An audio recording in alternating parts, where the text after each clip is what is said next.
Israeli Prime Minister Benjamin Netanyahu spoke to CBS, and he told them that he's ready to dismantle the Iran deal. Now, nobody should really be surprised by that because he's Benjamin Netanyahu. He wanted to dismantle the deal from day one. He never wanted the deal in the first place. In fact, there was a period where he gave Obama the cold shoulder over the deal because he's a child. So, but now he's being more explicit about it and he's being more upfront about it. And there's a bunch of aspects of this that piss me off. So first of all, we just gave Israel $38 billion. Now, if you don't understand how politics functions, that money was specifically for buying his silence on the Iran deal. So it was $38 billion, most of it as military aid. And of course, they're going to take that and turn right around. And they already did. And expand settlements and crack down even more on the Palestinians and do further occupation and apartheid. But think about that for a second. Obama gives them $38 billion. That's our money, tax dollars. I wouldn't have given it to them either way. But he gave them the money to buy their silence on the Iran deal to still be tepidly in support of it. And then the second he gets the opportunity with now Trump coming into power, he's like, yeah, we're done with it. All right, so give back the money, bitch. Do you not understand the way the deal works? That's the way the deal works. We're giving you the money and then you accept the Iran deal. But he's taking the money and saying, no, I'm not going to accept the Iran deal. We were warning Obama all along. By the way, you know how I would have handled that if I was president? I would have done the Iran deal. All credit to Obama and Kerry for doing it because I really do think it was a fantastic deal. But then I would have turned around, and when Netanyahu started throwing his little bitch temper tantrum, I would have said, you should be thanking me. We just cut off their path to a nuke, and now all they get in return is their own money back. That's it. We cut off their path to a nuke. We're going to give them their own money back, which we fucking kidnapped, and problem solved.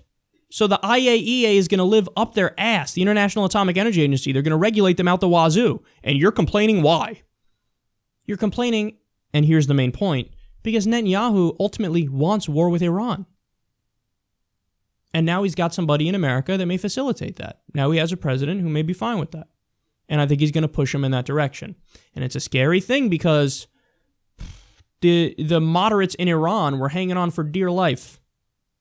Hassan Rouhani was hanging on for dear life. He had to pull every political trick in the book to pull the wool over the eyes of the Grand Ayatollah to get this deal through. And the Grand Ayatollah was trying to sabotage it every step of the way.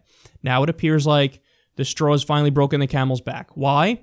For multiple reasons, but also because the fucking dumbass Senate here in the U.S. decided to re-up sanctions in the middle of a deal where every report on the deal said Iran was following through. They were holding up their end of the bargain. Our only end of the bargain, don't renew sanctions and give them back their own money.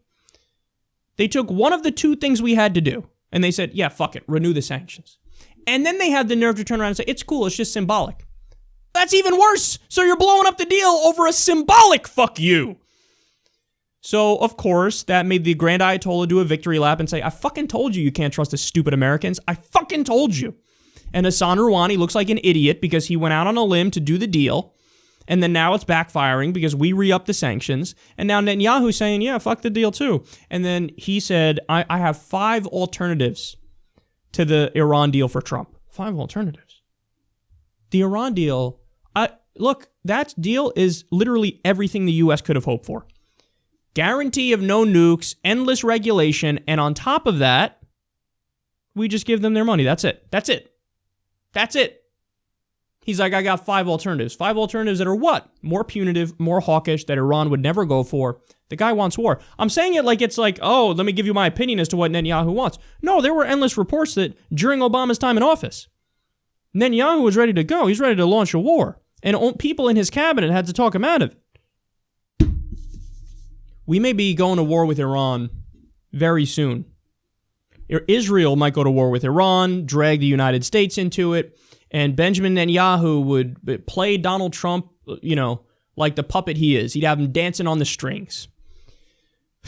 Remember, in the primary, Trump went from, we got to try to get a deal and we got to try to, be even-handed.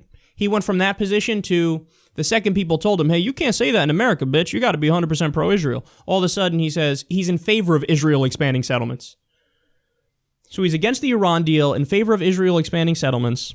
The deal looks like it's going to collapse anyway because of what Congress did and because of the fact that the hardliners are now taking back over in Iran. We're in for a wild ride, man. We're in for a wild ride. And what's crazy is seemingly the right wing in every country seems to want war. The right wing in Iran, led by the Grand Ayatollah, they want war. The right wing in Israel, Likud, and the further right-wing parties, Jewish Home Party, they want war. The right wing in America, they want war. Tom Cotton and Louis Gohmert and the rest of them said, yeah, we should go to war. John Bolton, yeah, let's do a war with Iran right now. And Trump may be led right into it. Netanyahu's wanted to do this for a long time. Now looks like he can do it. And he's spitting our eye, too, in the process because he took $38 billion in military aid under the condition you're going to support the Iran deal, right? I'm buying your silence and you're going to be okay with it. Took the money anyway, turned around on a dime and said, fuck that deal. So I hope the Democrats learned their goddamn lesson, but they didn't learn their lesson. Of course they didn't learn their lesson.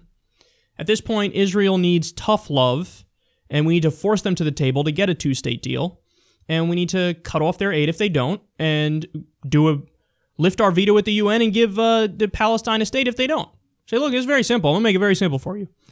All your aid is going to get cut off, and we're going to lift our veto at the UN unless you sit down and make a reasonable deal. But that's not what's happening. What we're doing is buying their silence on a peace deal that they should love and thank us for. And then not even that, because now he's turning around and going against it. So Netanyahu wants war. The Republicans in the U.S. want war. The right wing in Iran wants war.